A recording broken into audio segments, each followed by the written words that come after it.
Shavuot. Chazak Ubaruch Rabotai, Rosh Chodesh Tammuz, le premier aujourd'hui du mois. Et soyez les bienvenus dans le mois où on a commencé hier à comprendre, selon Rabbi Nachman de Breslev, que si on pense bien, on parle bien, positif, et on fait ce qu'on dit, on a une bonne action, et bien si Dieu veut, tout ce qu'on va parler sera écouté, attendu, enregistré, et même ce sera déjà que tout le monde, ils vont comprendre ce qu'on dit. Chers amis, tout ça, ça représente aujourd'hui, je suis venu équiper, parce que c'est très important le message d'aujourd'hui, tout ça, ça représente le He, c'est le nom d'Hachem. Je ne parle pas des Tunisiens qui mettent le 5 et tout ça, c'est des bonus après, s'arranger entre vous, les Ashkénazes, Tunisiens, etc. Mais le He, le nom d'Hachem, représente la pensée, si vous voulez, la pensée d'Hachem, c'est le trait le plus haut. Après, on a la parole d'Hachem, car Hachem, Baruch She'amar Vayar Olam, tout ce qu'il a pensé faire, il a dit. Et après, le monde a été créé par l'action, regardez. L'action, elle est plus petite, le trait. Il n'y a pas une action qui est totalement, même nous, on peut penser, c'est illimité. On peut parler beaucoup, mais on ne peut pas travailler tout le temps. L'action, il est limité.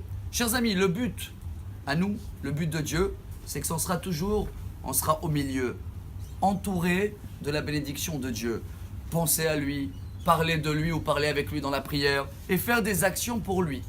Jusqu'à là, on est bien d'accord. Bon, le Yetzer Hara, son but, c'est qu'on va chuter en bas, on va tomber.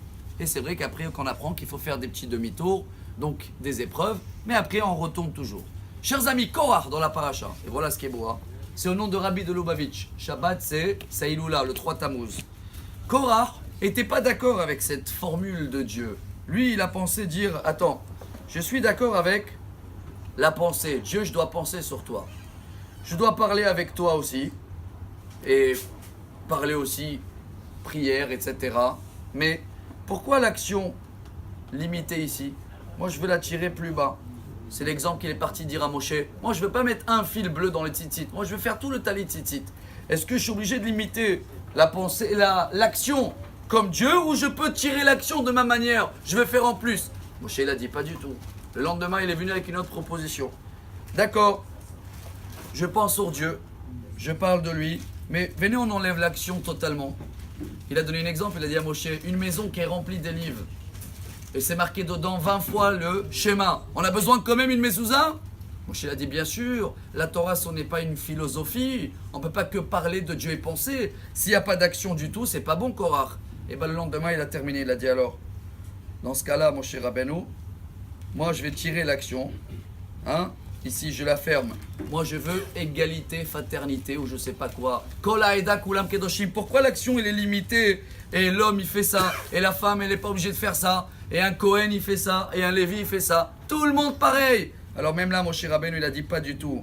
Le but c'est Hé, Hachem. Et toi Korach, voilà le secret d'aujourd'hui, c'est une déformation totale de le plan de Dieu.